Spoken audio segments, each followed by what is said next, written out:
dropped in 1985, and its soundtrack gave us this #1 hit by Simple Minds, Don't You Forget About Me. Don't you forget about me.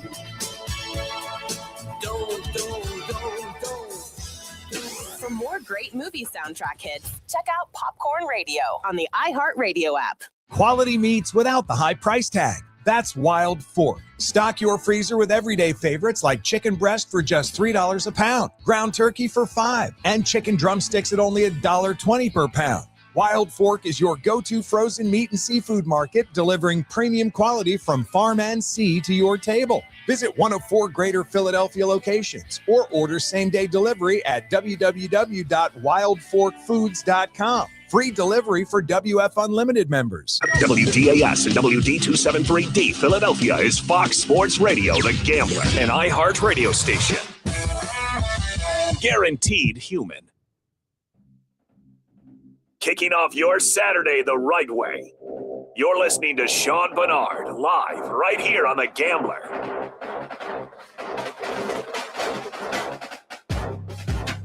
What is going on, everyone? And welcome back to Sean Barnard Live right here on Fox Sports The Gambler. My name is Sean Barnard. As always, we got a busy show for you guys here today. A lot going on in the Philly sports world, and unfortunately, just about none of it good in this particular week right here. So we got some Bo Bichette conversation to get into, some big picture conversations about the Philadelphia Phillies, as well as the sport of baseball as a whole, as the Los Angeles Dodgers continue to throw middle fingers up to the rest of the MLB for how deep they are willing to dig in their pockets. On top of that, the Eagles are no longer in the playoffs. We got an elimination at the hands of the San Francisco 49ers in rather unceremoniously fashion right there. Not really a lot to talk about with that, but there is a lot to discuss with the fallout. A.J. Brown, drama, conversations, back in the headlines, and I don't think it's going anywhere for a little bit. But I do have a take on that, on why I do not believe A.J. Brown will be in another uniform next year. So do got to dig into that as well as some conversation about the state of the Philadelphia 76ers. A frustrating loss at the hands of the Cleveland Cavaliers last night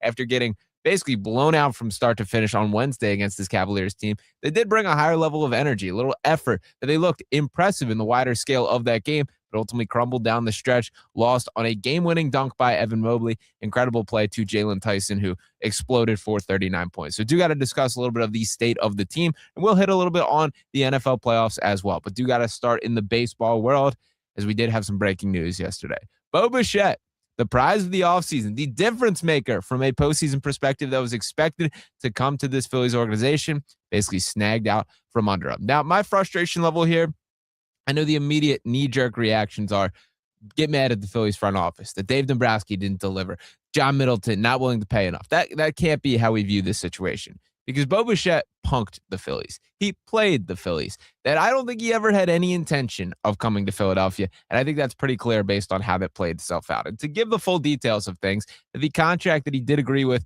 the New York Mets was a short-term 3-year deal for more money. He has the opt-outs. He has all control. From a pure agency perspective, and from Bo Bichette, to be fair to him, I cannot fault him for taking this contract. But I can fault him for how he handled it, and I can be mad about that. And I do believe that this dude deserves absolutely a livid level of boos when he does come to Citizens Bank for the first time in a Mets uniform. And the side note to this, I still don't think the Mets are that good, which is kind of the funny part of all of this. The first domino that sort of led to it was absolutely Kyle Tucker, because it did feel to me in the same way that Bo Bichette sort of was being treated like a foregone conclusion that he was going to join the Phillies, felt like Kyle Tucker was going to join the Mets. And I even feel a little bit stronger about Bichette and the Phillies than I do about Tucker and the Mets for what I was predicting was going to happen. But nonetheless, the Dodgers did what the Dodgers do. Dug in the pockets and gave him a massive contract. And for Kyle Tucker in specific, we're talking about a 4-year, $240 million deal, $60 million annually for Kyle Tucker, who is going to be one of the more forgettable players in MLB history. And that's disappointing based on the caliber of talent he is, but that is the path that he chose. He can be a guy that is, not a bus driver, as Charles Barkley likes to say, that he can sit on the sideline, watch Shohei Ohtani carry the workload, watch Freddie Freeman deliver, Mookie Betts. You can run down the list of all the talent. We know the all-star list of names that this Dodgers team does have, and the rich keep getting richer. The two-time back-to-back World Series champions. You might as well hand him a third one right now before we do slip into this lockout. But before I dive into that conversation with the Dodgers, do want to keep it with the Philadelphia Phillies. The reason that this is such a missed opportunity to me right here is because this was the only button that they had to press to get people to legitimately believe that this team can get over that World Series hump. And the frustrating part, the Phillies are going to be a good baseball team next year. Still, they're going to win 90-plus games. They're going to be a playoff team. Bryce Harper, I do believe there's going to be a pretty angry Bryce Harper season where he is mad about this talks of not being elite. That Kyle Schwarber, I still believe, is going to mash home runs. Maybe not quite to the level that was the case last year, but he's one of the premier power hitters in all of baseball, and I don't expect that to change. The pitching staff, Christopher Sanchez emerged as truly one of the top talents in the sport of baseball, looked ready to be an ace. That Zach Wheeler will be coming back. We have some X factors in regards to Justin Crawford. We'll see what Adolis Garcia can bring to this team. But the fact of the matter remains, it is tough when viewing this team not to think, was the best chance to win a World Series already in the rear view? Did they squander that opportunity? And we can run down the list of chances they did have. The Diamondback series will ever hang in infamy for, failing to come through and deliver. Talking about jumping in the pool out there and all these conversations. Them getting to the World Series. It is tough to really believe that this year can be different. And Bo Bichette was the reason that we could sort of talk ourselves into that.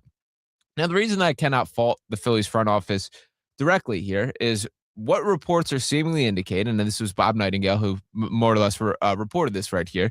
So Phillies went to Bo Bichette. They had the meeting. They had their conversations, painted out what is our pathway, what is our vision for you as a part of this franchise. And it seemed like things went great. That once again, the vast majority of the reporting was treating it like Bo Bichette is absolutely going to be putting on red pinstripes, but it didn't happen. Now, for the Phillies directly, they entered the negotiations because that is all that matters at the end of the day, that you can paint out this great vision. You can, love the guy as much as you do.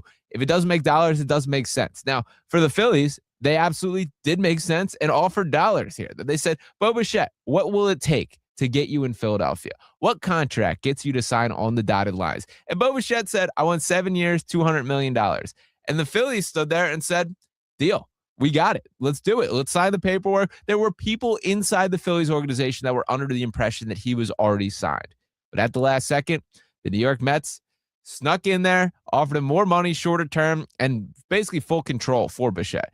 And by the way, while I'm fired up, while I wanted the guy, Bo Bichette's an awesome baseball player that I think he would have made a huge difference on this Phillies team because of stylistically the type of player that he is, more of a contact hitter. He still has a little bit of power to him, but he's a guy that doesn't strike out at a high rate, has really good plate approach, that he had more than double, or he only struck out 82 times, I believe was the number last year. And I was seeing the vision of pairing a lineup where it's like Bichette and Trey Turner as your contact guys. You can throw Alec Boehm in that conversation if he's sticking around. And then when you have your power threats with guys like Bryce Harper, like Kyle Schwarber, I saw the pathway to this being a very dangerous lineup. But that's all for nothing at this stage of the game. And what is the really biggest downfall of this, or where they'll feel things the most, is there's no pivot that they can ultimately run to here. There's no world where, we missed out on Bo Bichette. Let's get the next premier free agent.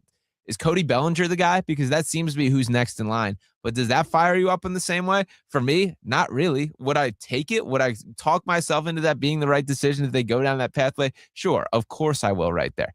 But it did feel like this was a one-horse race, and they missed out on that specific horse. And not only missing out, but him staying in the NL East, him going to the Mets just digging in their pockets and spending, trying to become the Los Angeles Dodgers of the East Coast. Now, when speaking about the Dodgers directly, I do think this is important to the overall context of baseball.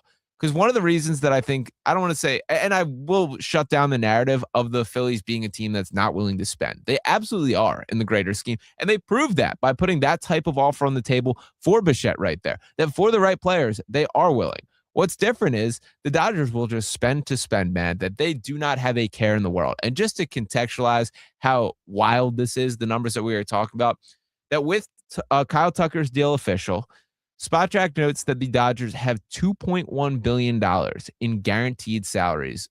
That is nearly $800 million more than the number 2 team in the MLB. That is nuts stuff right there. That individual contracts on their roster are comparable to full payrolls of some of these smaller market teams. And to give the full details of the Tucker deal, it is $30 million deferred, a 4-year, $240 million deal.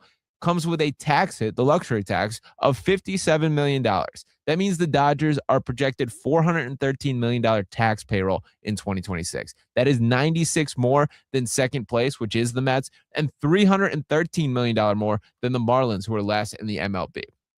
This all points to me, you better enjoy baseball season this year, because next one is not starting on time. That there's already been all this frustration. Let's not forget that just last year, Rob Manfred walking in the Phillies locker room and Bryce Harper basically telling him to get the F out of there, that you can't bring up a salary cap in our locker room like that. There's going to be some ugly conversations that do ultimately go down, and I see no pathway to these two sides ultimately coming to the table. Now, to give the bare bones of it, I get it from both perspectives, that from a player's perspective here, you obviously want to fight the concept of a salary cap by every means that you do have, because you do get these contracts like Kyle Tucker just got a 4-year, $240 million deal. That is nuts money, $60 million annually. If you're a player, you want every option for that to be on the table right there. You do not want there to be a cap for what you can make. Now, from the owner's perspective here, I also completely get it, because the conversation still needs to be centered around what is best for baseball. And you cannot convince me that this level of inequality across the league is the answer to that. That if you're the Marlins, how in the world do you compete with the Dodgers? The answer is you don't. That there's no way that you can spend to that level. And baseball should not turn into a sport where whoever has the deepest pockets is the best team. And that's exactly what it is right now, that the Dodgers are going to outbid anyone. And to that same point about this inequality, like, if you're a player, I'm not remotely signing a contract until my agent at least has a conversation with the Dodgers. Like, there was a report out of Ellie De La Cruz, obviously a superstar in this league, one of the more fun, more entertaining players to watch, and on a smaller market team with the Cincinnati Reds. The report was that the Reds offered Ellie De La Cruz the highest paid contract in organization history, more than Joey Votto, who currently holds the record. I believe $235 million was the number that is locked in at. De La Cruz turned it down. He said, no, I'm not signing anything right now. And I don't blame him. That I am absolutely seeing what is my market value. Am I a guy that the Dodgers want to pay, 25 cents above the asking price? And, I don't know what I was doing with the comparison there. I was going to go for the pennies on the dollar, but the reverse, but kind of didn't do it right in my head. But nonetheless, you understand my point. If they're willing to pay above what a market value is for a player, just to have him, just so other teams can't. That they keep guys on the shelf for the postseason that would be legitimate aces on other teams right now. I can't wrap my brain around how this can be talked about as being best for baseball.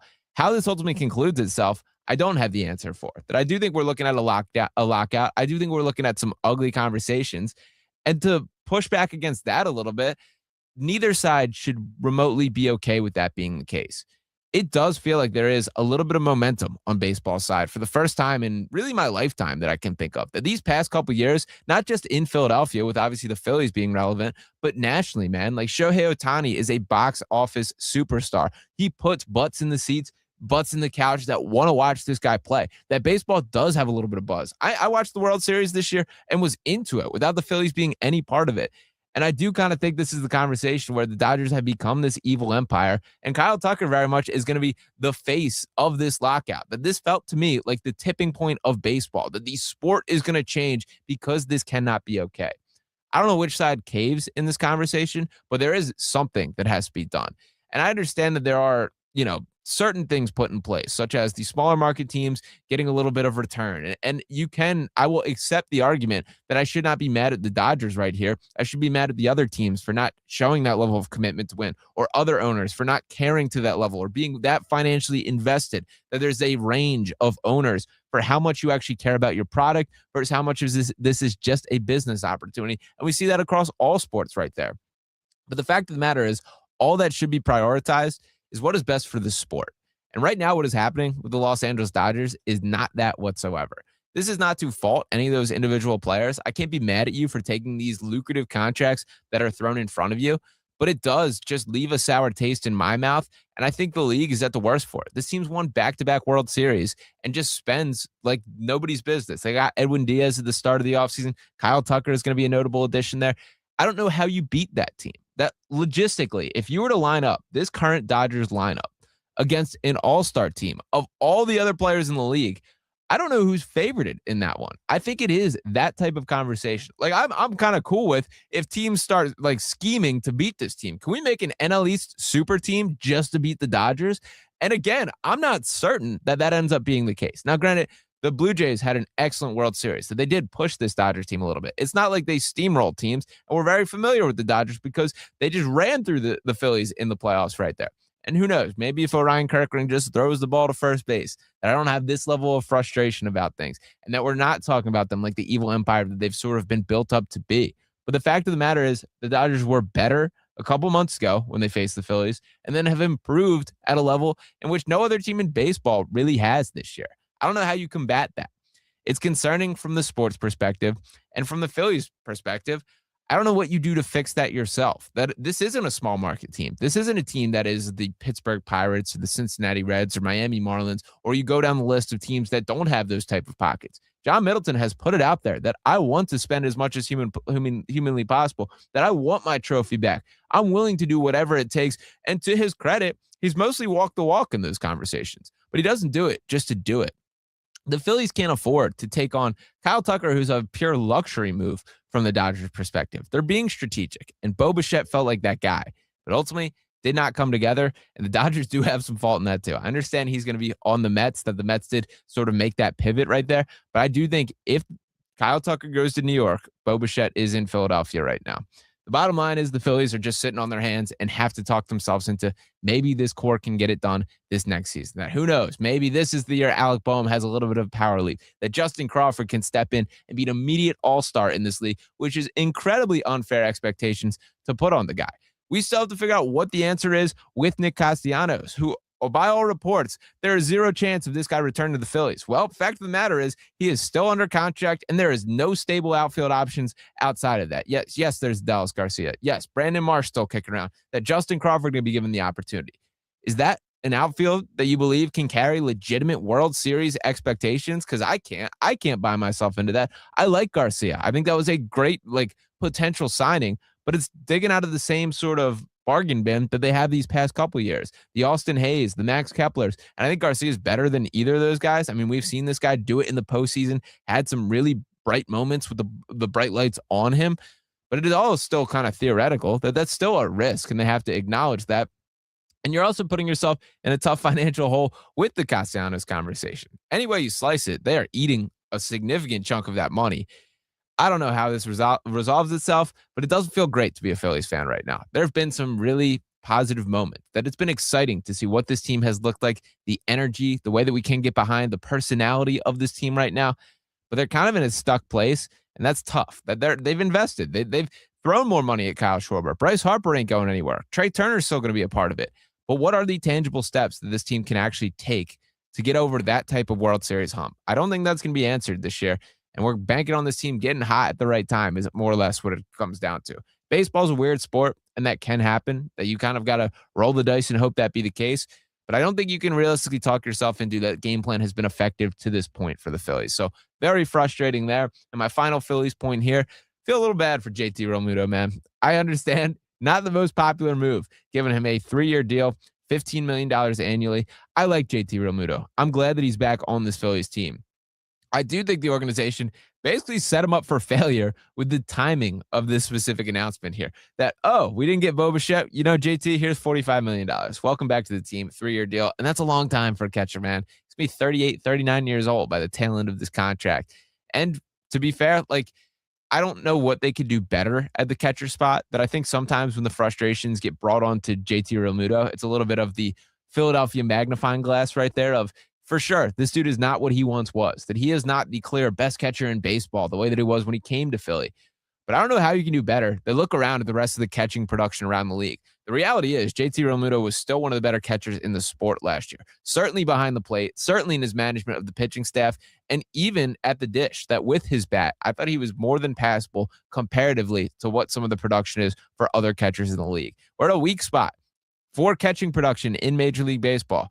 JT is a guy that I think the fabric of the locker room, the importance that he is to this team, it was necessary to bring him back. So we can be mad about the price point. We can be mad about the length of the years. It's especially frustrating because it was right on the back of missing out on what should have been the prize of this offseason right here. But the fact of the matter is that was a decision I thought the Phillies had to make.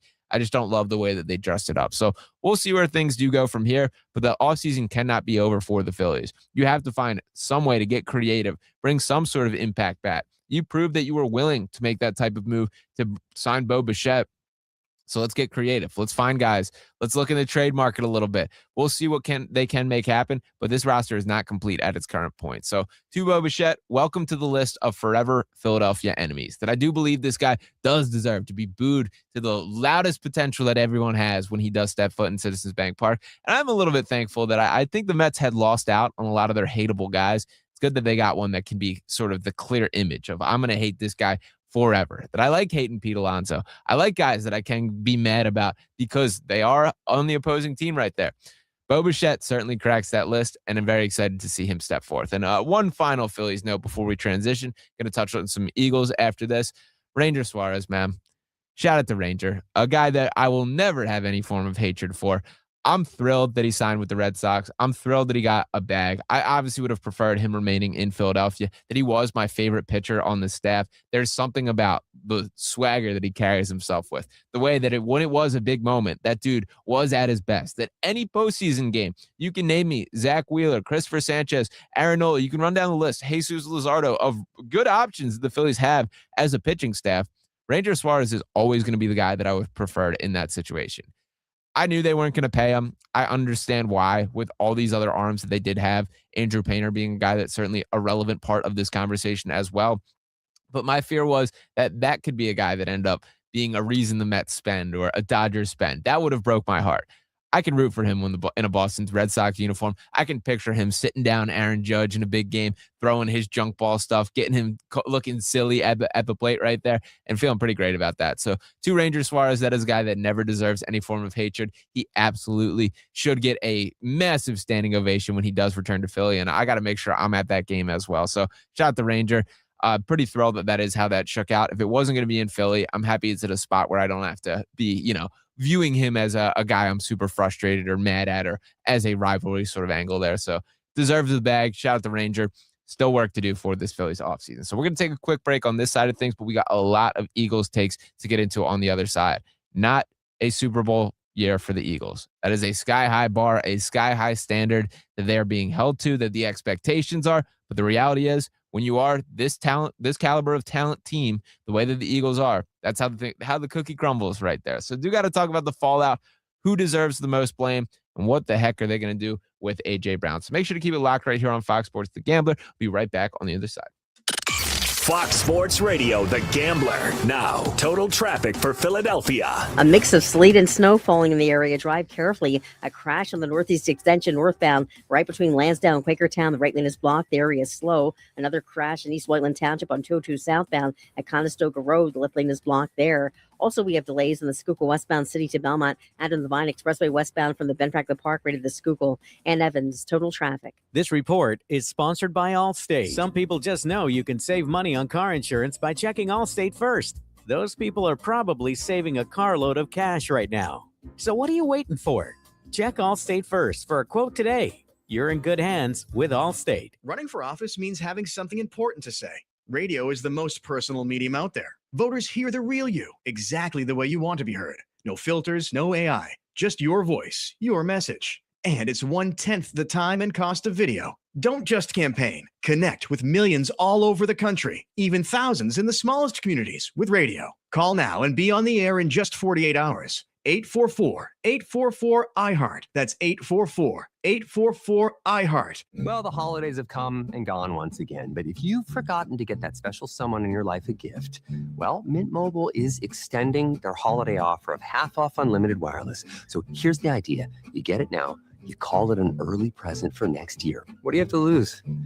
Visit mintmobile.com/radio. Limited time 50% off regular price for new customers. Upfront payment required. $45 for 3 months, $90 for 6 months, or $180 for 12-month plan. Taxes and fees extra. Speeds may slow after 50 gigabytes per month when network is busy. See terms. Hear that? That's Mike. He took ZQL Pure Z's, so now he's sleeping soundly on a Sunday night. ZQL Pure Z's are fast-acting melatonin gummies with a complementary botanical blend to help Mike get the sleep he needs to wake up refreshed and ready to conquer Monday. Let's do this Monday. ZQL Pure Z's, just for sleep. Really great sleep. These statements have not been evaluated by the Food and Drug Administration. These products are not intended to diagnose, treat, cure, or prevent any disease. Use as directed.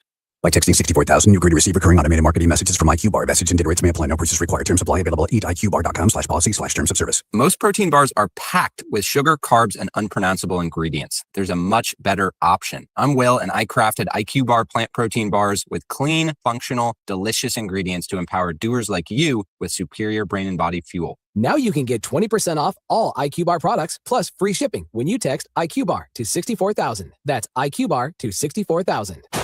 Hey man, you all right? Oh. Need me to call 911? No, call Top Dog Law. Brought to you by Top Dog Law. Call them for any accident, big or small. Go to topdoglaw.com. That's topdoglaw.com. iHeartRadio. Soundtrack. Flashback. 1994 was the center of grunge, and the film Reality Bites perfectly reflected that. Its soundtrack was a fitting accomplishment, but it was Lisa Loeb's Stay that stood out. So I turned the radio on, I turned the radio on, and this woman was singing my song. Lover's in love and the others run away. Lover is crying cause the other won't stay. For more great movie soundtrack hits, check out Popcorn Radio on the iHeartRadio app. iHeartRadio. Soundtrack. Flashback. Deep down, we're all Ducky. Pretty in Pink in 1986, another teen classic, had a huge soundtrack full of hits that we now call alternative. The biggest of all, If You Leave by Orchestral Maneuvers in the Dark. I touch you once, I touch you twice. I won't let go at any price. For more great movie soundtrack hits, check out Popcorn Radio on the iHeartRadio app. Your weekend sports edge starts here. This is Sean Barnard live on Fox Sports The Gambler. And welcome back right here on Sean Barnard Live. My name is Sean Barnard right here on Fox Sports The Gambler. We talked some Phillies in the first half of things, and now we got to get into the football team here. Philadelphia Eagles failed to live up to their sky-high Super Bowl expectations. Just 1 year removed from winning it all, they were eliminated in the opening round of the playoffs. Ultimately, in a 23-19 victory by the San Francisco 49ers. 49ers outscoring the Eagles 13-3 in the fourth quarter to ultimately get the win there, and one that I think everyone just feels a little underwhelmed on this season. This shouldn't be looked at as a massive surprise that I think all of us were sort of overcompensating for the fact of this team's done it before. This team can find a way. They just got to hit their stride, get hot at the right time. And I certainly was one of the guys saying those things. The reality is the flaws that they showed all season were put on display in the postseason right there. When the bright lights were on, they shined right in the wrong ways right there. Jalen Hurts completed 20 of 35 pass attempts for 168 yards, had one touchdown, ran the ball just 5 times for 14 yards. Saquon Barkley had 26 carries for 106 yards. Devontae Smith leading the team in receptions, 8 for 70 yards right there. Goddard with a touchdown along with his 33 receiving yards.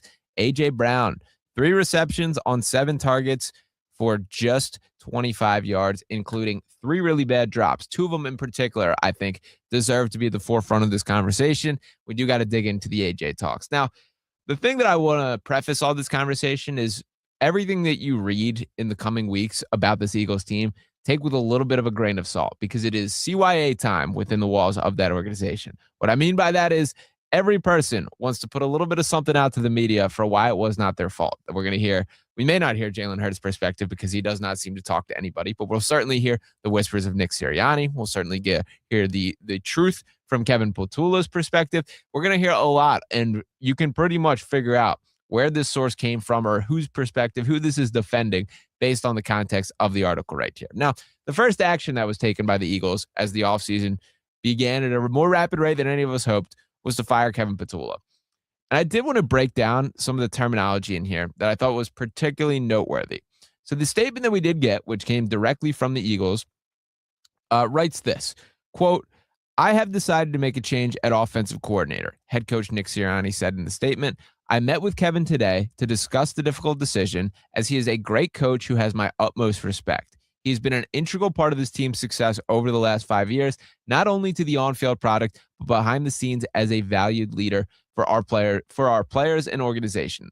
I have no doubt that he will continue to have a successful coaching career. Ultimately, when we fall short of our goals, that responsibility lies on my shoulders." Well, that responsibility did not lie on Nick Sirianni's shoulders, as Kevin Patula is the guy that got the axe right there. Now, there's a couple things that I think are notable in this statement. For starters, the fact that it was so clearly presented as Nick Sirianni making this decision. I do think that means a little bit of something there. The other thing that I think is very relevant is nowhere does it say that he for sure will not be back with the Philadelphia Eagles. That it mentioned how they believe he's going to have a bright coaching career. They absolutely think. I'm thankful for the time that Kevin Patullo did spend in Philly. And where my galaxy brain goes is I do think it's pretty likely that this guy is still in the organization next year. I don't think he's going to be offensive coordinator. That ship has obviously sailed. But it is clear that Kevin Patullo has gained the utmost respect of Nick Sirianni, and he values him from a football perspective. I also do think it is a little bit fair to assess that this was not all Patullo. It's tough because we will never have the inside information for whose voice is the loudest within the walls of the organization. Nick Sirianni, to a fault sometimes, is willing to take the blame for things that aren't necessarily on his shoulders. And he always steps to the podium saying, that is on me. Everything that happens with this football team is a reflection of myself. I don't know how much of the offense is truly his, but we've seen a lot of players sort of stand by. This is more or less the same offense since he's been here. There's different guys calling the plays, making the decisions, and that certainly matters. That I think if we're having a conversation about not calling the same play 4 times on the final drive of the season, as was the case in that 49ers matchup, that maybe we feel a little bit different. But ultimately, Sirianni absolutely has a voice. Jalen Hurts has earned a voice. That I understand the Jalen haters are out in full force. They're coming out of the woodworks with all the takes of the limitations that he provides to this offense. I reject that notion completely. He didn't do these things this year. This was not a great Jalen Hurts season. I'm not standing up there and saying that, but we've seen him do these things in the past. We've seen this guy. He's the reigning Super Bowl MVP. We've seen him be in MVP talks. We've seen him be one of the best quarterbacks in the sport when the situation is correct. The situation was not correct this year. Offensive line needs to be brought up as more of a conversation for why this team did not reach its peak, because they didn't. They never got a push. The offensive line was never capable of paving the lane for Saquon Barkley to be the elite running back that he is.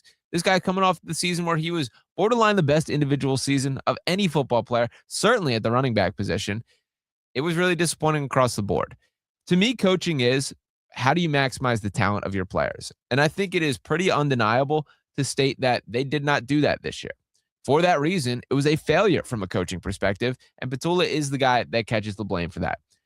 The first step of the offseason is absolutely to figure out who that next offensive coordinator is. For me personally, Mike McDaniel is the guy that I want more than anything. And the reason that that is the case is because the Eagles have evolved into this pretty clear system of having a CEO head coach in Nick Sirianni. And they're not the only one that does this. That I think a lot of times this gets thrown in Sirianni's face of, well, you don't call the plays. You're not a defensive mind. What do you actually do? What is your job right there?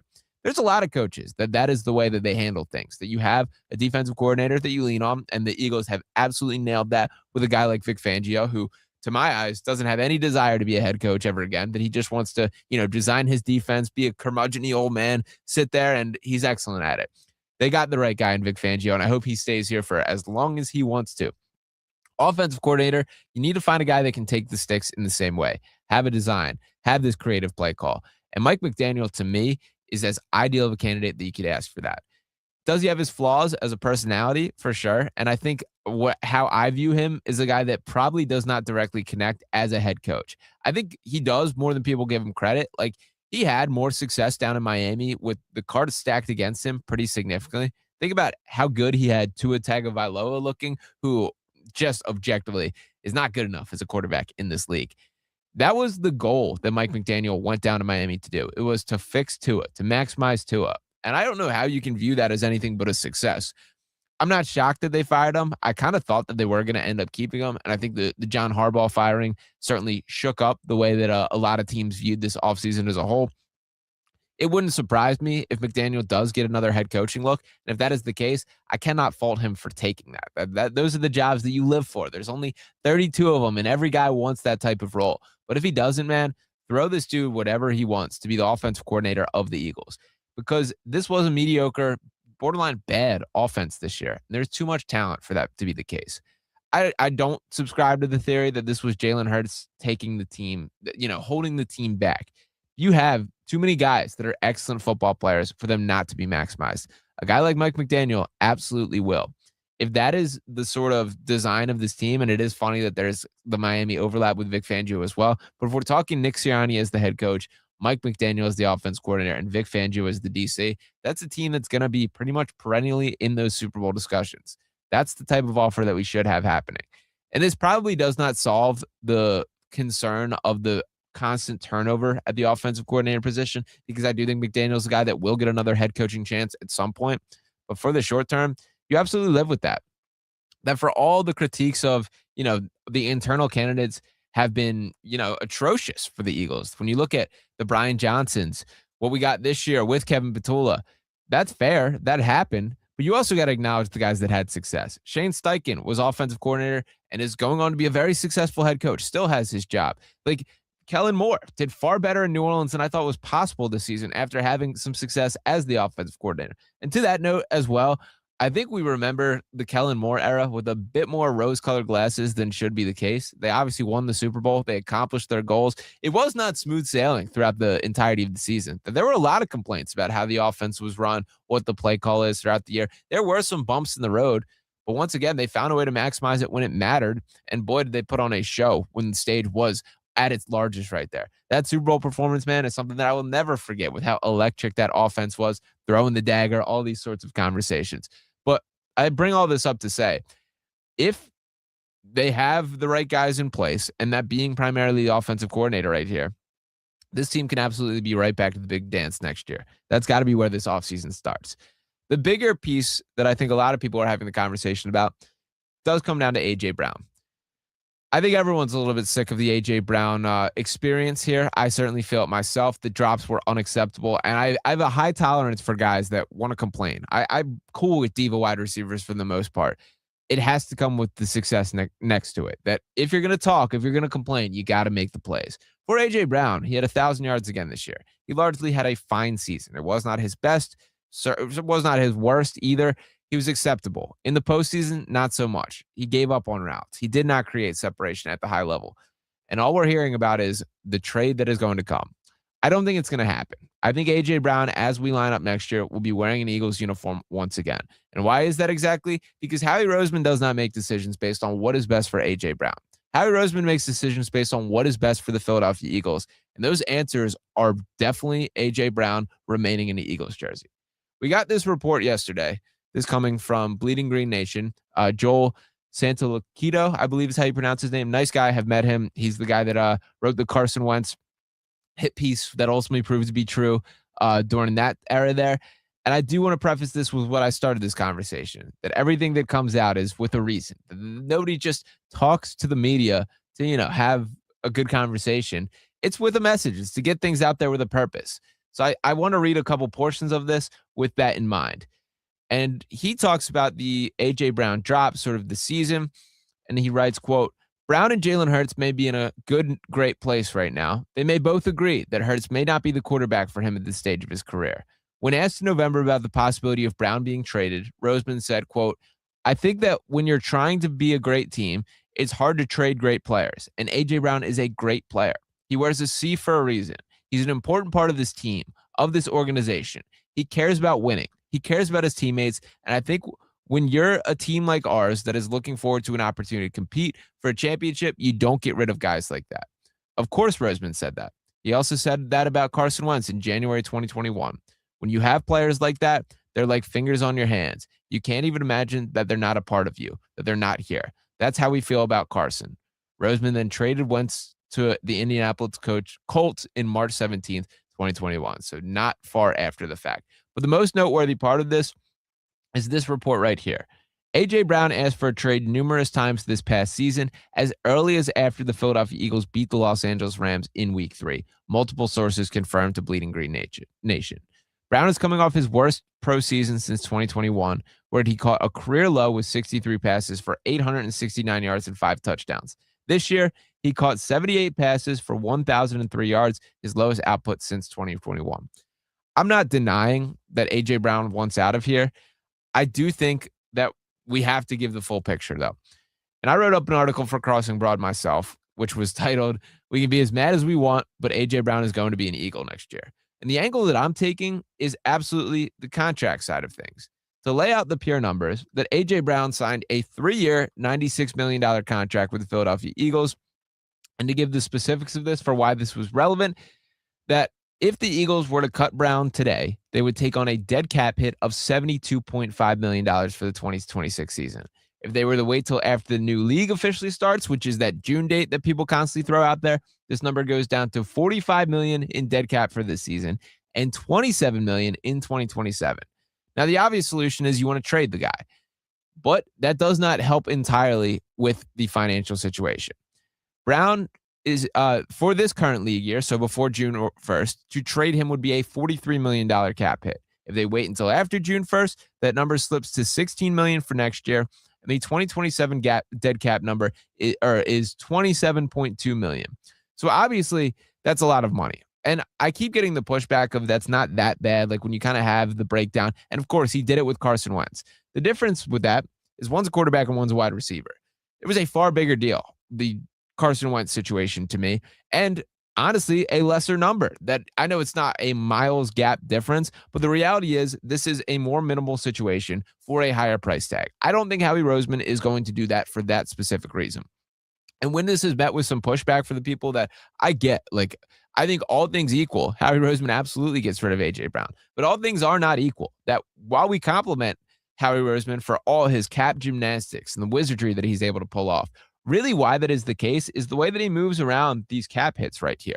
There comes a point where you get caught holding the bag, and that's the spot where we're in with A.J. Brown, that you cannot just absolve yourself from this deal. This has been signed. This has been agreed upon. This is on the dotted line, official in the books.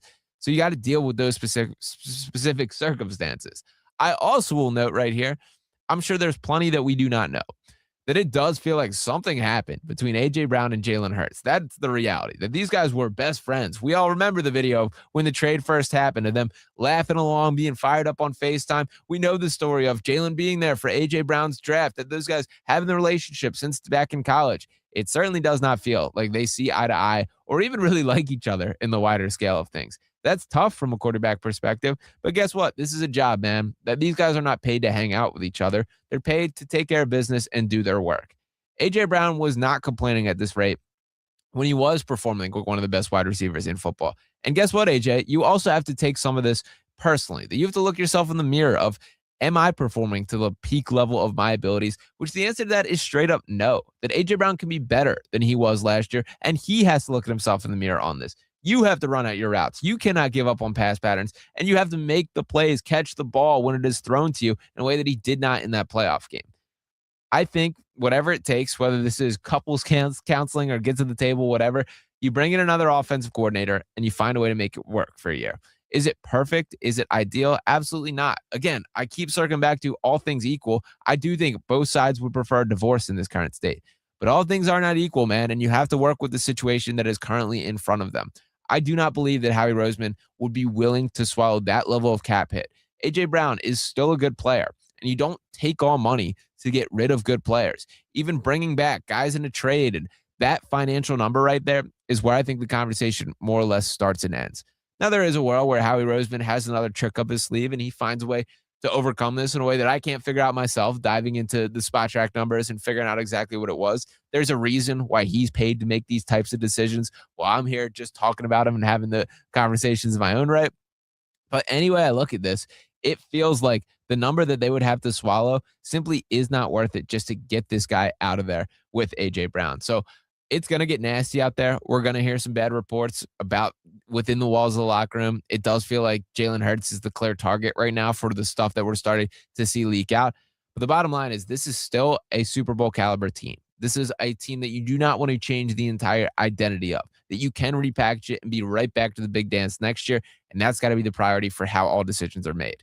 That decision includes keeping A.J. Brown as a part of this team. So we'll see how things do shake out from there. But a lot of ugliness that I expect in the coming weeks. So let me know what you guys think on all that. Make sure to get involved in the conversation. Drop your comments below. We're going to take a quick break on this side. On the other, we got to talk some basketball. The Sixers dropping a game at the Cavs last night, back-to-back at the hands of the Cleveland Cavaliers. And it does feel like the honeymoon period has worn off a little bit. So I have some takes on why exactly that is the case. But we're going to take a quick break right here on Fox Sports The Gambler. Be back on the other side. Great news, Philly. We're hooking you up with some cash. The Gambler wants to put $1,000 in your hand. All you have to do is keep it locked right here to The Gambler. And every weekday at the top of the hour from 9 a.m. until 5 p.m., listen for the keyword. When you hear it, just log on to foxphlgambler.com and enter to win $1,000. That's 9 times a day, every weekday. Be sure to set The Gambler as a preset on your iHeartRadio app and tune in to win. Keep listening because $1,000 in your hand could be yours. Run a business and not thinking about radio? Think again. Because more people are listening to the radio on iHeart today than they were 20 years ago. And only iHeart Broadcast Radio connects with more Americans than TV, digital, social, any other media. Even twice as many teens than TikTok. And that reach means everything. Just think about the universal marketing formula. The number of consumers who hear your message times the response rate equals the results. Now let's get those results growing for your business. Radio's here now more than ever, and iHeart's leading the way. Think radio can help your business? Think iHeart. Streaming, podcasting, and radio, where the reach is real. Let us show you at iHeartAdvertising.com. That's iHeartAdvertising.com. Or call 844-844-iHeart. One more time, just call 844-844-iHeart and get radio working for you. Season 2 of Unrivaled Basketball is here, and the talent is unreal. The best women's players on the planet are running it back with even bigger moments and bigger stakes. Don't miss as Natasha Cloud, Kalia Copper, Paige Beckers, Nafisa Collier, and more take the court and redefine the game. This isn't your regular season. This is Unrivaled, where the pace is faster, the energy is higher, and every athlete shines. Unrivaled Basketball, Season 2, sponsored by Samsung Galaxy, tips off January 5th on TNT, True TV, and HBO Max. The misinformation and miscommunication surrounding health and science are almost laughable. So why not laugh about it? The toilet is like our refuge.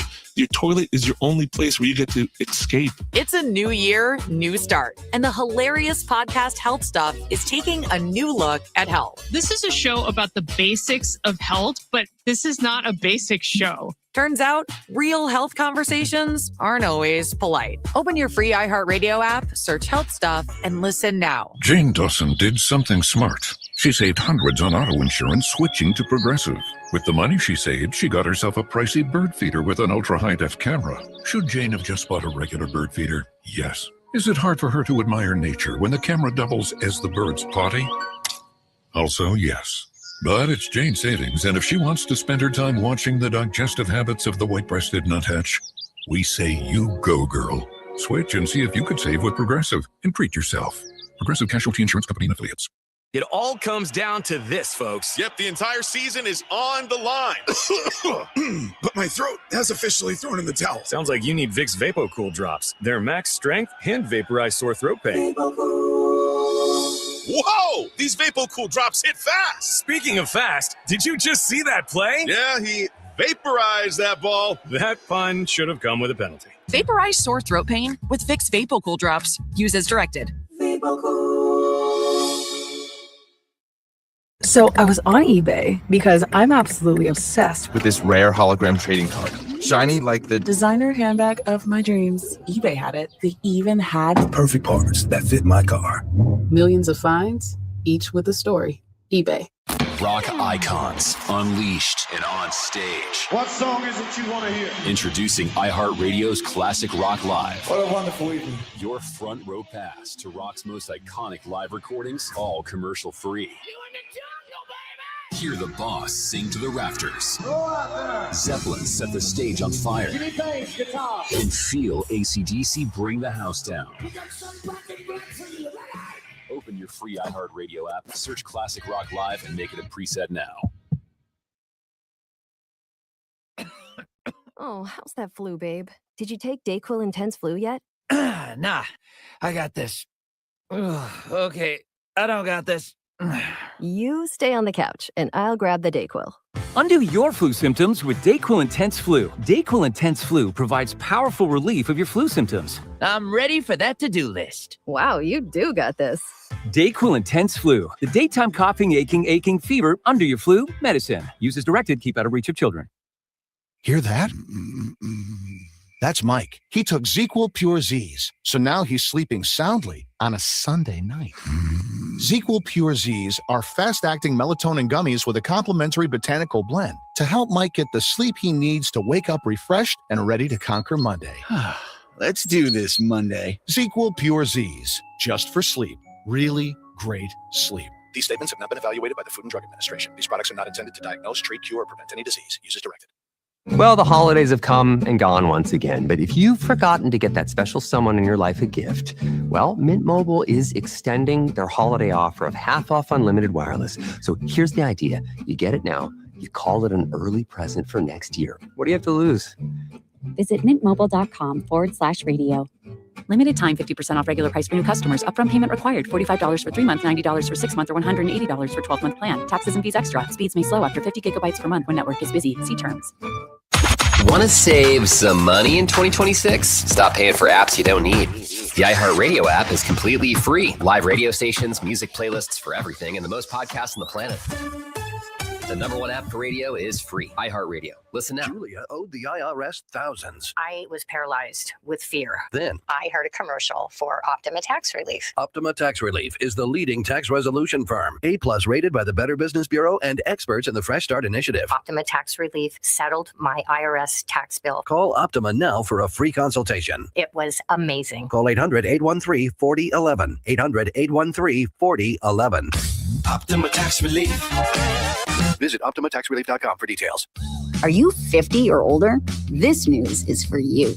The CDC recommends you get vaccinated against pneumococcal pneumonia.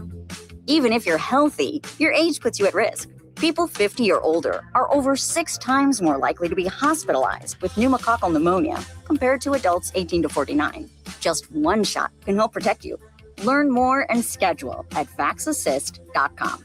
That's VAXassist.com. Sponsored by Pfizer. Here's what's trending on the iHeart Sports Network, presented by DraftKings Sportsbook. Baseball's best team just keeps getting better. The Dodgers are signing Kyle Tucker for 4 years at $240 million. Meantime, the Phillies are re-signing catcher JT Realmuto. That's a 3-year, $45 million deal, and will keep him in town through his age 38 season. And the Sixers try to earn a split of their series against the Cavs tonight. Philadelphia was on the wrong end of a 26-point blowout Wednesday.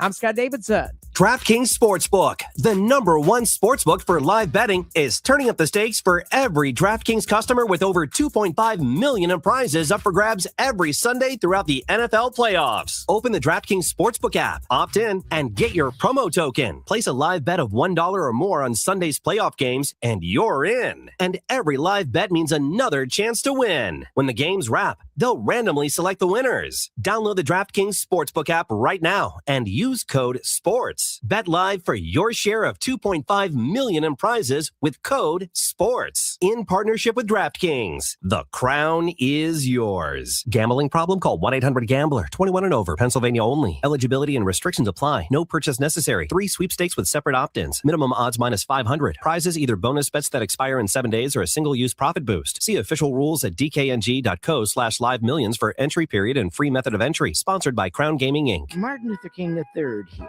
And I'm Andrea Waters King. Realize the Dream is a national movement to uplift our communities and build Dr. King's beloved community through service. We're calling for 100 million hours of service by my father's 100th birthday in 2029. And we need you to be a part of it. Need ideas? Listen to the My Legacy podcast on iHeartRadio for stories of people who are already stepping up. Then visit realizethedream.org and take action. Together, we can create real, lasting change. Portions of the following program were pre-recorded. WDAS and WD273D Philadelphia is Fox Sports Radio, The Gambler, an iHeart radio station. Guaranteed human. You're locked in with Sean Barnard live, Saturdays 11 to 1 on Fox Sports The Gambler. That's right, and welcome back to the second hour right here on Fox Sports The Gambler. My name is Sean Barnard, and we're taking through some Sixers talk now. We touched on some Phillies, we talked some Eagles, and now it is talked about a noise that we have not heard at a regular enough rate lately, which is this song right here. Another disappointing loss by the Sixers last night, this time, once again, at the hands of the Cleveland Cavaliers. So back-to-back matchup against the Cavs. The Sixers are 0-3 against them this year. 2 of those 3 matchups, they basically have gotten dog-walked here. That was not the case last night, as there was an increased energy level, effort level, that this was a team that looked like it competed, and I do think that there was a, positive things to take away from last night. But the bottom line was it was a 117-115 loss with the Cavaliers producing a game-winning dunk by Evan Mobley.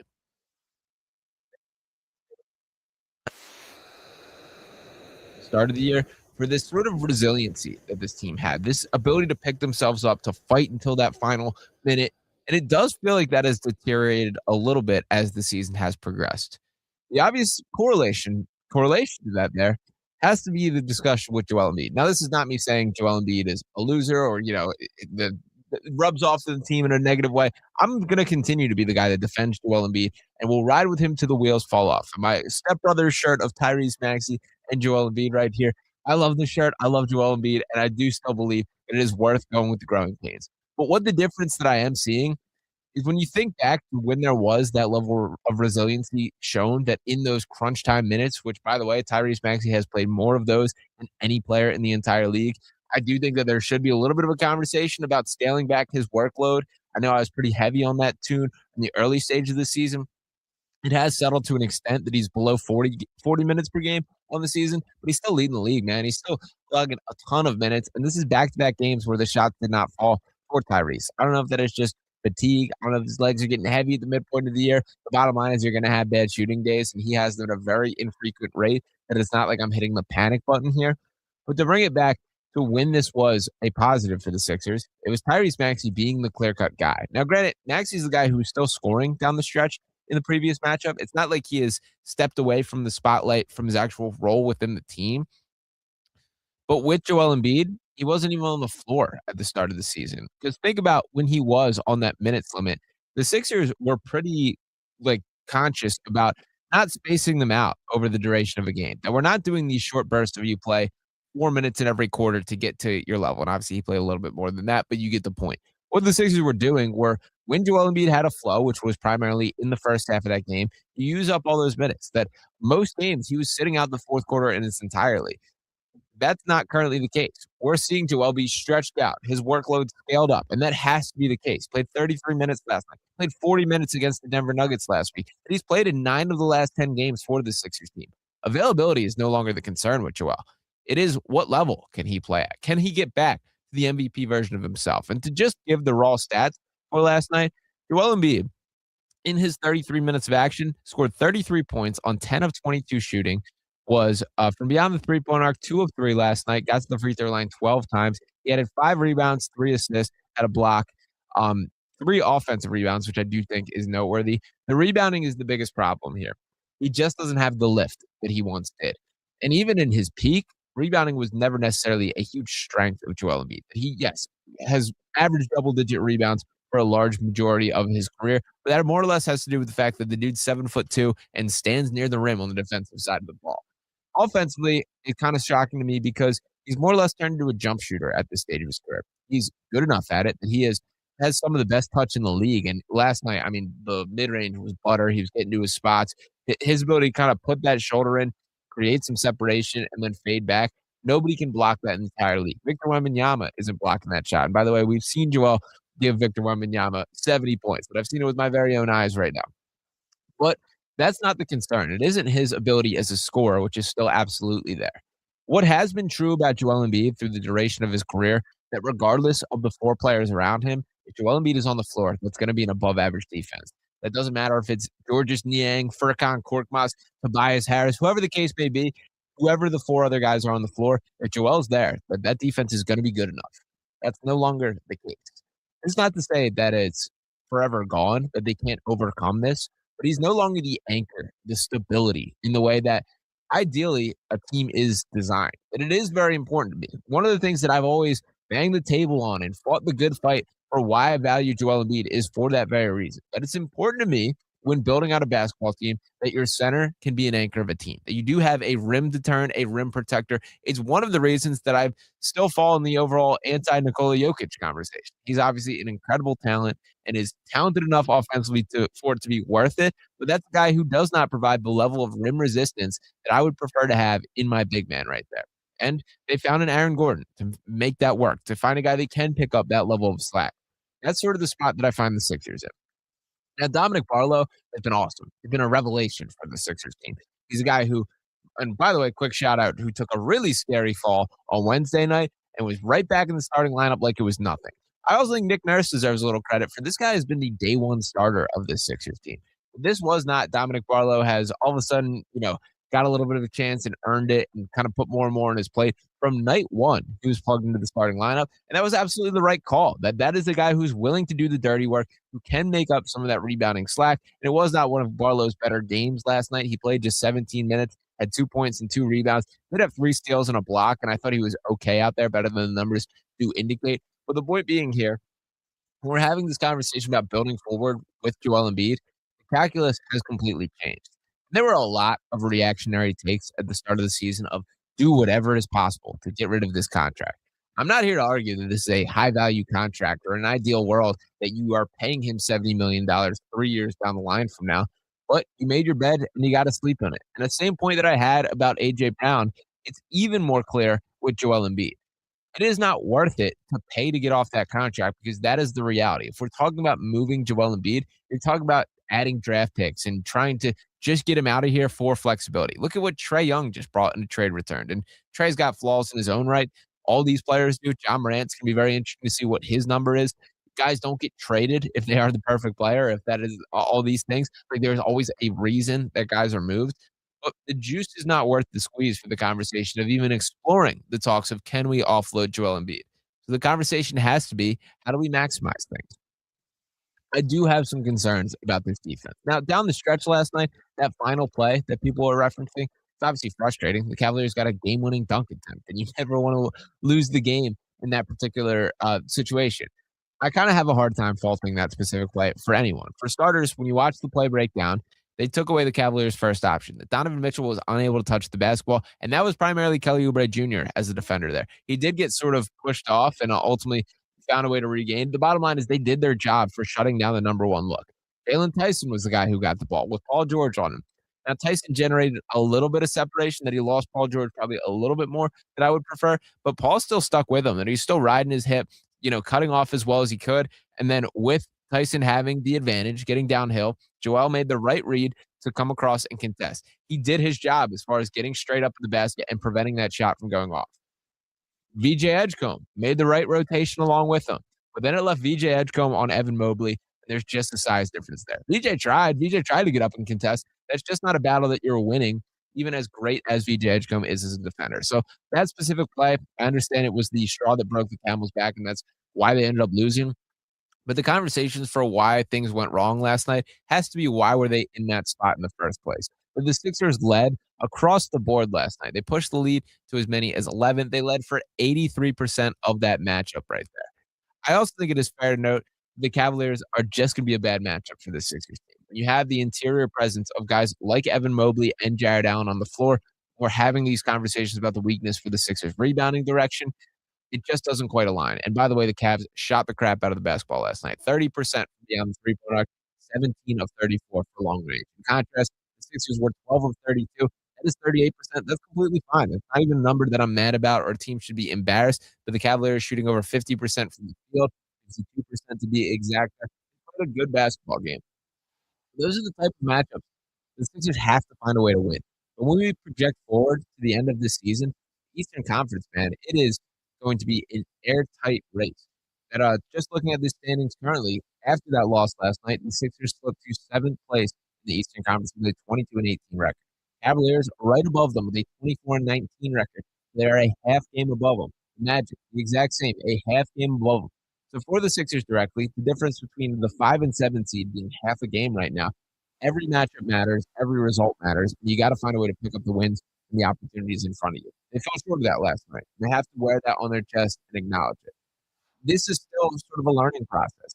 This team has to figure out how can we maximize each other as a cohesive unit. This is not just Joel Embiid shows up on a night-to-night basis and scores 45 and see if that's good enough for a victory.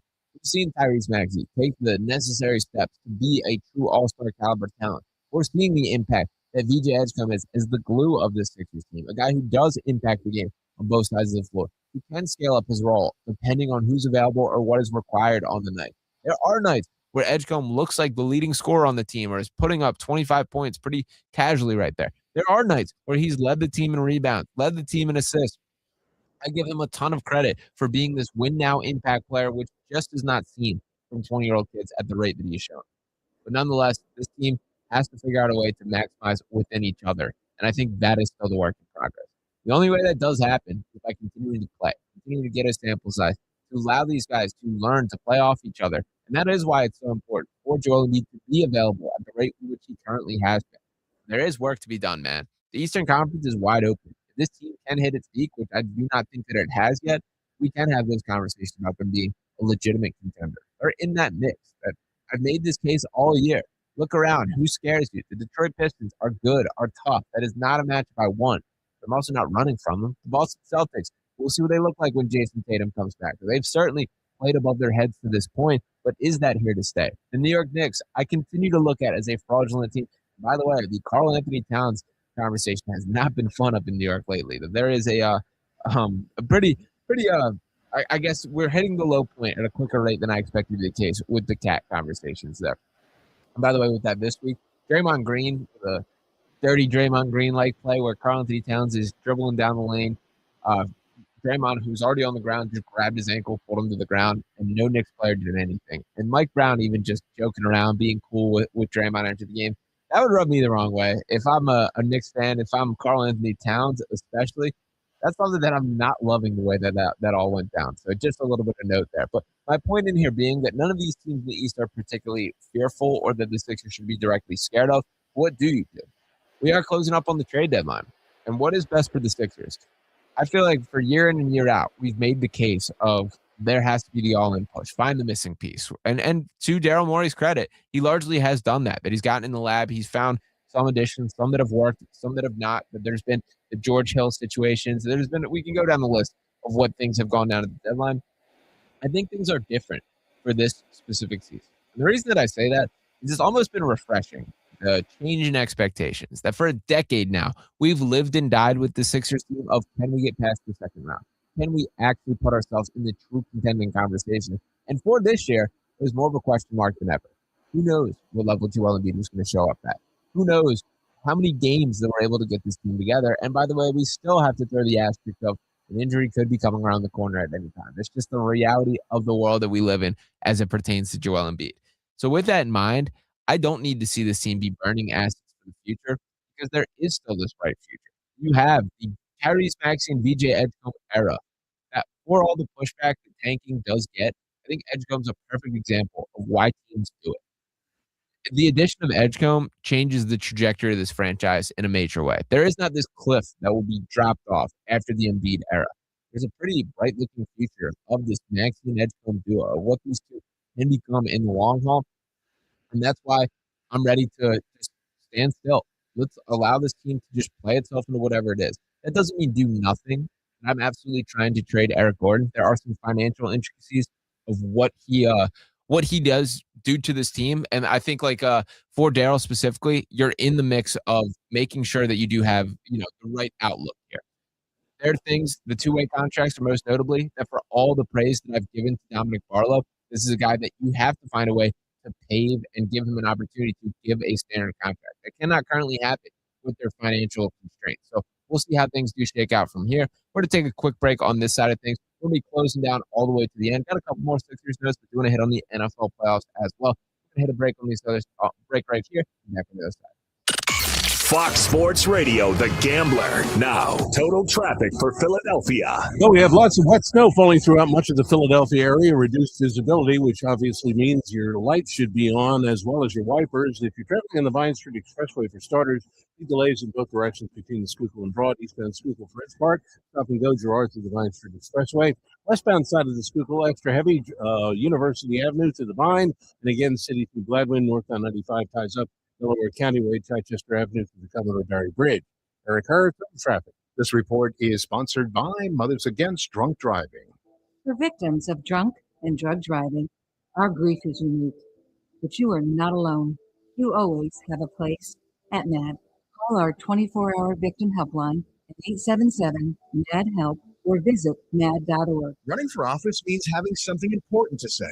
Radio is the most personal medium out there. Voters hear the real you, exactly the way you want to be heard. No filters, no AI, just your voice, your message. And it's 1/10 the time and cost of video. Don't just campaign. Connect with millions all over the country, even thousands in the smallest communities with radio. Be on the air in just 48 hours. Visit winwithiheart.com. That's winwithiheart.com. Season 2 of Unrivaled Basketball is here, and the talent is unreal. The best women's players on the planet are running it back with even bigger moments and bigger stakes. Don't miss as Natasha Cloud, Kalia Cover, Paige Beckers, Lisa Collier, and more take the court and redefine the game. This isn't your regular season. This is Unrivaled, where the pace is faster, the energy is higher, and every athlete shines. Unrivaled Basketball, Season 2, sponsored by Samsung Galaxy, kicks off January 5th on TNT, True TV, and HBO Max. The new year brings new health goals and wealth goals. Protecting your identity is an important step. Your info is in endless places that can expose you to identity theft, leading to lost funds. LifeLock monitors millions of data points per second. If your identity is stolen, our restoration specialists will fix it, guaranteed, or your money back. Resolve to make identity health and wealth part of your New Year's goals with LifeLock. Save up to 40% your first year with promo code NEWS. Visit LifeLock.com. Terms apply. This lesson is brought to you by Pizza Hut, because if you're yelling hot on Sundays, why not yell pizza first, Jonas? I mean, that's what I'm saying, man. Especially when it comes to Pizza Hut, it's so good. How about the big New Yorker, Jonas? That's right. It's their biggest pizza, bro. And right now, it's just $10. I mean, LeVar, that just smells and tastes like success. And for only $10, sign me up. For the first hut, grab the big New Yorker and you're set for the whole game. Hey, man, you all right? Oh, you need to call 911? No, call Top Dog Law. Brought to you by Top Dog Law. Call them for any accident, big or small. Go to TopDogLaw.com. That's TopDogLaw.com. You're locked in with Sean Barnard live, Saturdays 11 to 1 on Fox Sports The Gambler.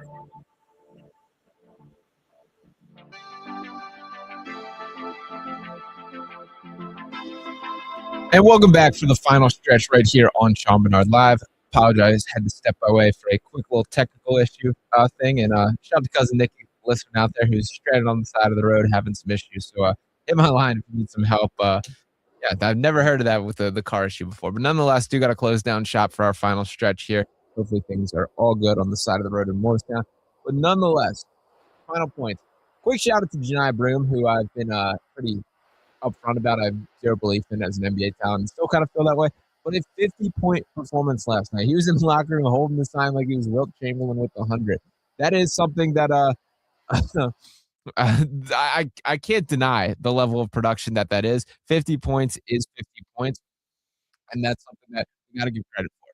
To that same point here, I don't see the vision for what he can be at the NBA level. Too small, too slow. Shot isn't quite good enough, and that's something that they're going to have to figure out. But nonetheless, this is not Drag Janai Broom Day. This is something that I got to give props for, and we'll see how things shake out. The last point that I do got to get to here, I'm going to step aside one more time. I apologize. Nick, I'm going to give you a quick call. We were right back on the other side. We got a stranded on the side of the road situation for cousin Nikki here, so figuring that out. We will close down shop right after this with a quick NFL takeaways. Back on the other side. Did you take NyQuil into food? Nah, I got this. Okay, I don't got this. Yeah, you need NyQuil Intense Food. Undo your flu with NyQuil Intense Flu. NyQuil Intense Flu provides powerful relief of your flu symptoms so you can sleep. You do got it. NyQuil Intense Flu. Nighttime sniffling, aching fever. Best sleep with the flu medicine. Use it directed. Keep out of reach of children. This message is brought to you by Pizza Hut, because if you're yelling hot on Sundays, why not yell pizza first, Jonas? I mean, that's what I'm saying, man. Especially when it comes to Pizza Hut, it's so good. How about the big New Yorker, Jonas? That's right. It's their biggest pizza, bro. And right now, it's just $10. I mean, LeVar, that just smells and tastes like success. And for only $10, sign me up. Before the first hut, grab the big New Yorker and you're set for the whole game. Hear that? That's Mike. He took ZQL Pure Z's, so now he's sleeping sound on a Sunday night. ZQL Pure Z's are fast-acting melatonin gummies with a complementary botanical blend to help Mike get the sleep he needs to wake up refreshed and ready to conquer Monday. Let's do this Monday. Sequel Pure Z. Just for sleep. Really, really sleep.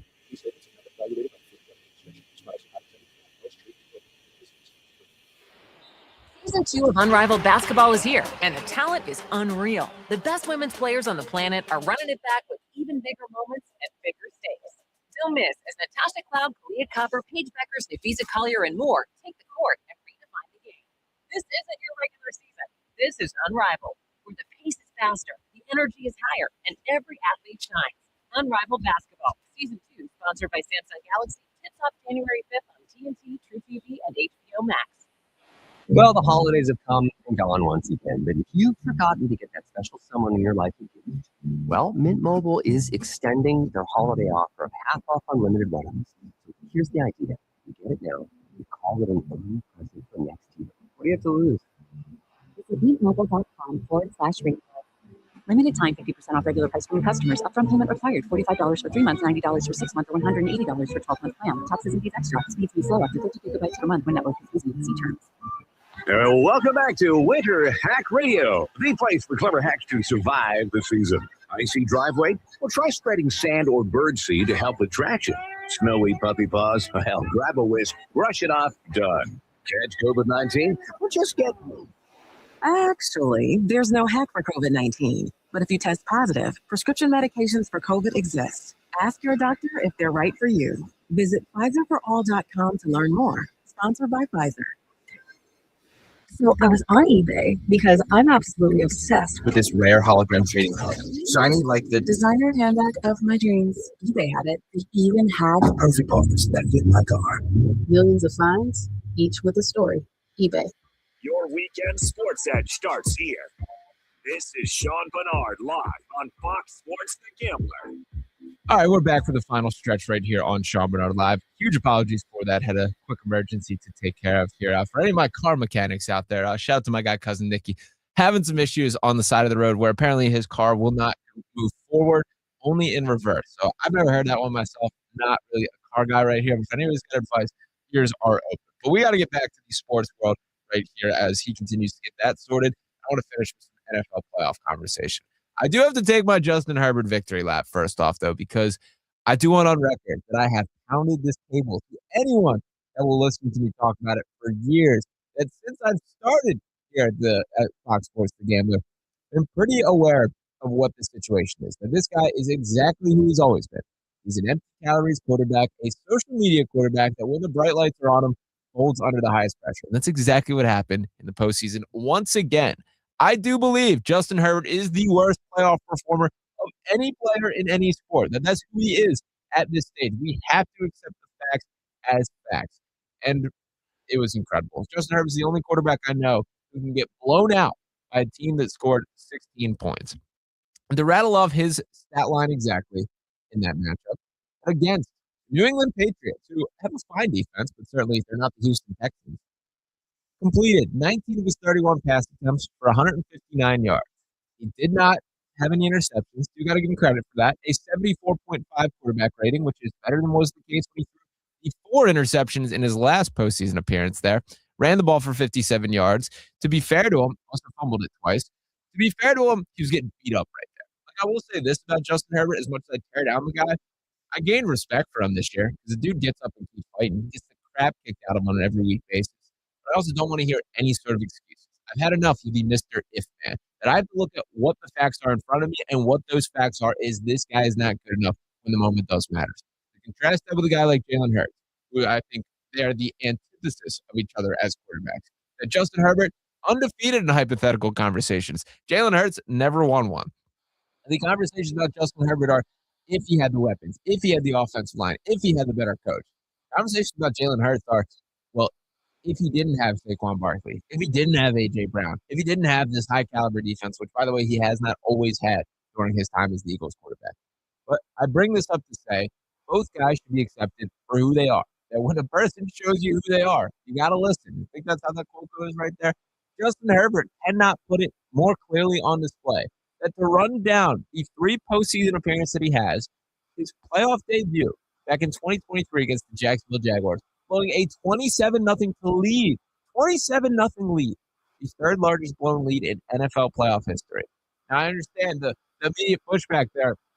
Well, the defense put up those points. He didn't do it. He put up 27 that quickly. Like, how can you fault him for that? My argument is, if you're this guy, if you're the quarterback, simply score more, man. Simply lead your team on a drive. Simply control the clock.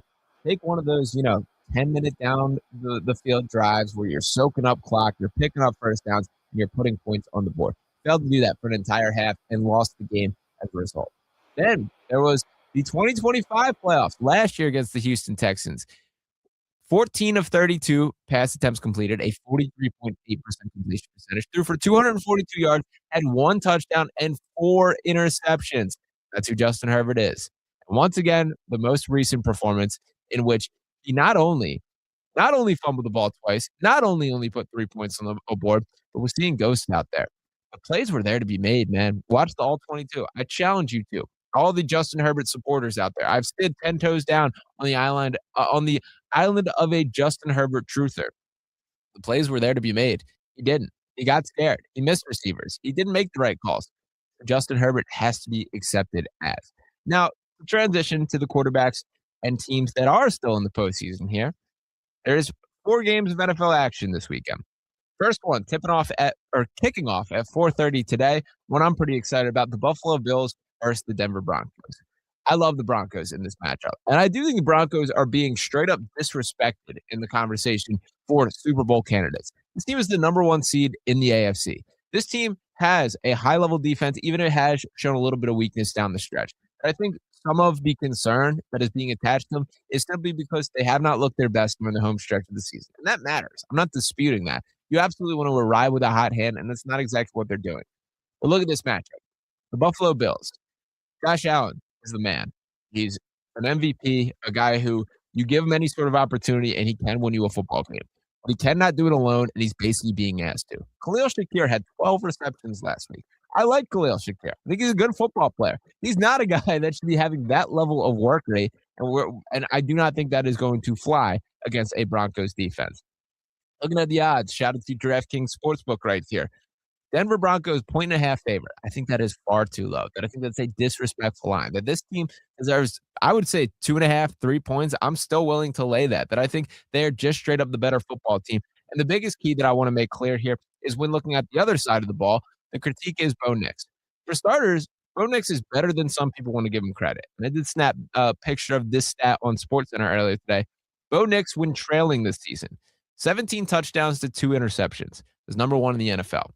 Bo Nix also in trailing the season, posting a 78 QBR, which also is first in the league. I like those odds if that is the case, especially against this Buffalo defense. Now, when looking at this Buffalo defense, they're not stellar. They're not elite. They're not awful either. But what they are is significantly better in coverage than they are on the ground. They're 28th in rushing yards allowed, 31st in rushing touchdowns conceded. I think there's a very clear blueprint to Denver winning this game by just controlling the clock, putting the ball in R.J. Harvey's gut, running it down, and making your defense make plays. I do not think that there is enough on this Buffalo roster as a whole to get the result. But I do think that Denver, there's more from a team-wide perspective. I have sympathy for Josh Allen, but that is a guy who I do think the cards are stacked against him a little bit and is doing his best with that given situation.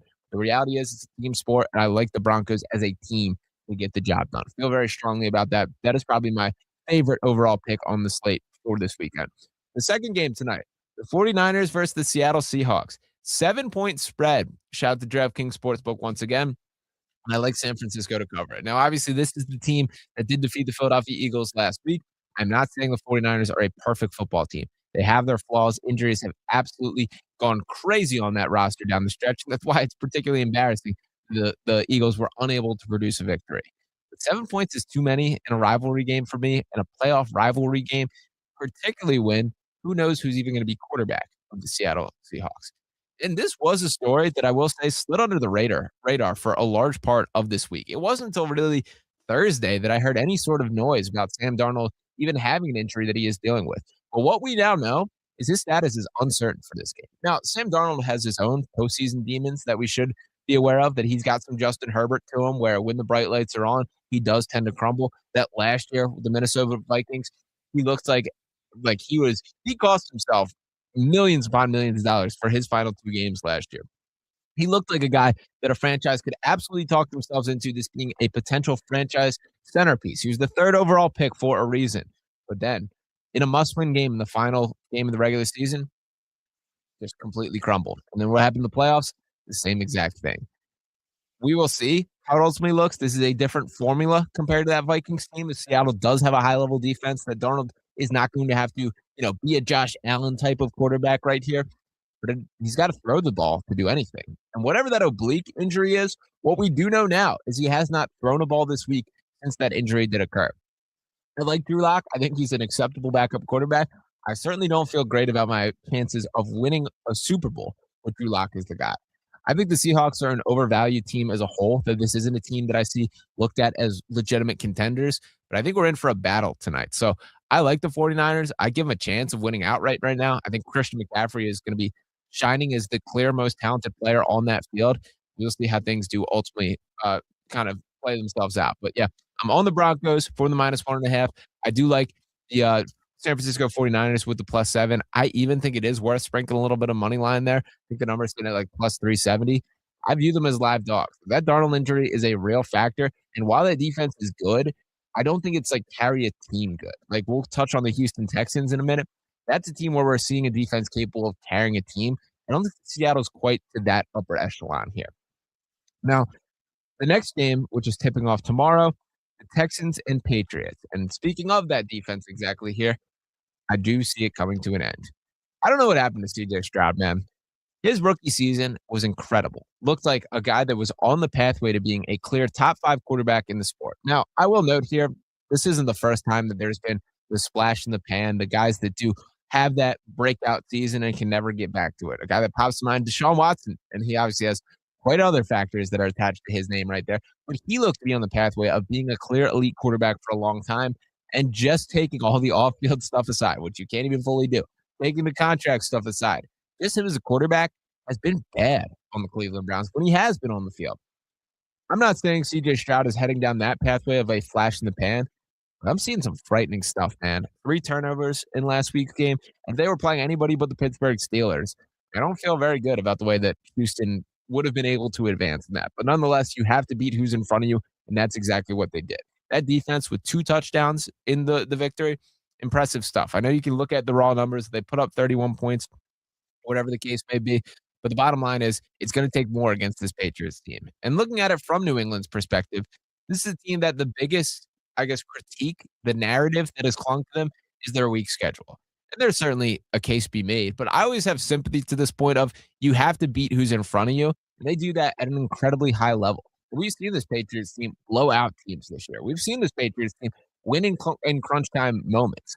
I like them to take care of business against the Houston Texans. It's maddening that the Patriots are just back, that they've had the turnaround this quick, that Mike Vrabel is very clearly the guy for the foreseeable future, that Drake May, to me, looks very clearly the guy at the quarterback spot. I'm not saying he's Tom Brady, but boy, that dude looks like he is the real deal for the foreseeable future. And shout out to all those that were on top of that. I was not really the biggest Drake May guy coming out of college. There were a lot of people that were. Those people seem to be right and far more mobile than he gets credit to. And that's something that I think should be a specific advantage in this game. That Texans defense is going to bring pressure. I like Drake May to escape the pocket, get upfield, and make some plays happen. He's still got to make a little bit of progress in taking care of himself, but I do think he takes some hits at a rate that he probably shouldn't and does not get down at the rate that he probably should. But the bottom line is he's going to put his body on the line and do whatever is necessary to win this game. And I like him to do exactly that. So I do like the Patriots to take care of business here. And then the final matchup, which is probably the most exciting one of the week, the Rams versus Bears, 6:30 tomorrow. I love everything about the hatred in this game. And for the Ben Johnson stuff, I mean, for starters, I love that him and Matt LaFleur hate each other. And I love that Ben Johnson is very clearly like, I'm making it a point to hate this guy. The handshake, the walk right out of there, the F the Packers in the locker room, whole thing.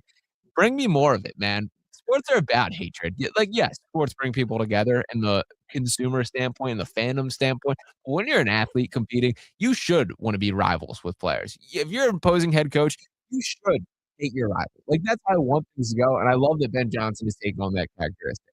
But that comes with the other side of things. And in this specific case, why that is relevant, to Matt LaFleur, who you just very intentionally ruffled his feathers and made it a point to talk about why you don't like him. His best friend in the coaching world happens to be Sean McVay, who you will be playing this week. I am certain that there have been conversations between Sean McVay and Matt LaFleur. They have hopped on the floor. They have game plan. They have talked X and O's to how you beat this team. And the honest answer to me about the Bears as a whole is I don't understand how they're doing this. This is a team that just finds a way to pull out a miracle on a seemingly weekly basis.